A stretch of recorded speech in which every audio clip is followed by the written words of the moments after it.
नमस्ते सभी को। मेरा नाम डॉक्टर सौम्य पांडे है। I am a facial maxillary and hair transplant surgeon और आज मैं रूट हेयर ट्रांसप्लांट क्लिनिक के चैनल में आपका स्वागत करता हूँ। आज का जो टॉप का विषय है वो है कि डेली कितने बाल तक झड़ सकते हैं जिसको हम नॉर्मल मानते हैं। तो scientifically speaking on an average daily आप 100 बाल तक अगर झड़ते हैं आपको तो वो नॉर्मल शेडिंग में काउंट होता है। तो एक चीज समझने वाली है कि आपके बाल जो होते हैं ना वो साइकिल में ग्रो करते हैं। जैसे एक साइकिल कंप्लीट होती है, बाल झड़ते हैं, फिर थोड़े टाइम के बाद दूसरी साइकिल चालू होती है। वैसे लाइफ टाइम में लगभग 15 से 20 बार साइकिल रिपीट होती है। अच्छा, इस साइकिल में भी अलग अलग फेजेस होते हैं। जो आपकी हेयर साइकिल है उसका जो पहला फेज होता है उसको एनाजेन फेज बोला जाता है। एनाजेन फेज नॉर्मली 2 से 6 साल तक का होता है। इस फेज में लगातार आपके बाल ग्रो करते रहते हैं, यानी कि 2 से 6 साल तक आपके बाल ग्रो करते रहते हैं। जिसका एनाजेन फेज जितना लंबा होगा उसका हेयर लेंथ उतना ज्यादा होगा।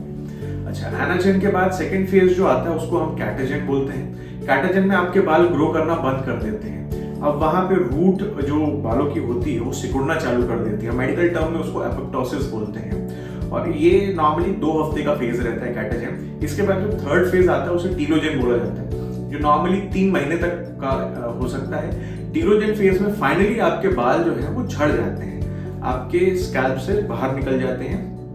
और इसके बाद टीलोजेन के बाद अगले 3 महीने बाद फिर एक एनाजेन फेज चालू होता है। जैसे मैंने कहा कि साइकिल लगातार आपके लाइफ टाइम में चलते रहती है। तो अगर आपका बाल झड़ रहा है तो ये जरूरी नहीं है कि आप बॉल्ड हो जाएंगे या कुछ अनहोनी हो जाएगी। डोंट वरी, ज्यादातर केसेस में अगर आपका बाल झड़ा है तो अगले 3 महीने में वो बाल वापस एनाजेन फेज में आ जाएगा, यानी ग्रोथ वापस करना चालू कर देगा, बशर्ते आप हेल्दी हो, आपको कोई डिजीज ना हो, आप प्रॉपर न्यूट्रिशन ले रहे हो।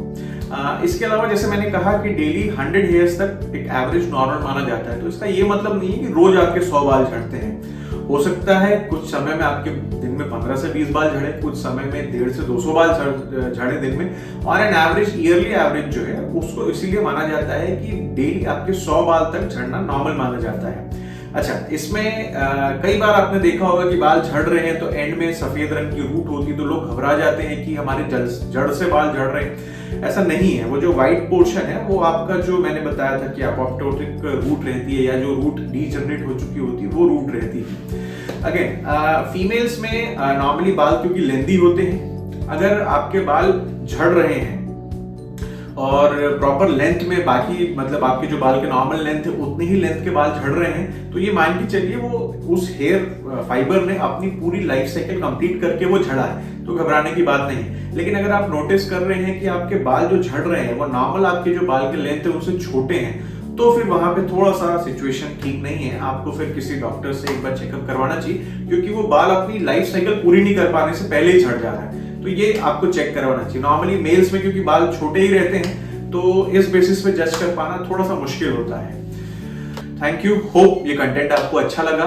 ऐसे ही hair related content, hair transplant से रिलेटेड कंटेंट, हेयर ट्रीटमेंट से रिलेटेड कंटेंट आपको आगे भी मिलते रहे, इसीलिए इस चैनल को शेयर कीजिए, सब्सक्राइब कीजिए। थैंक यू, नमस्कार।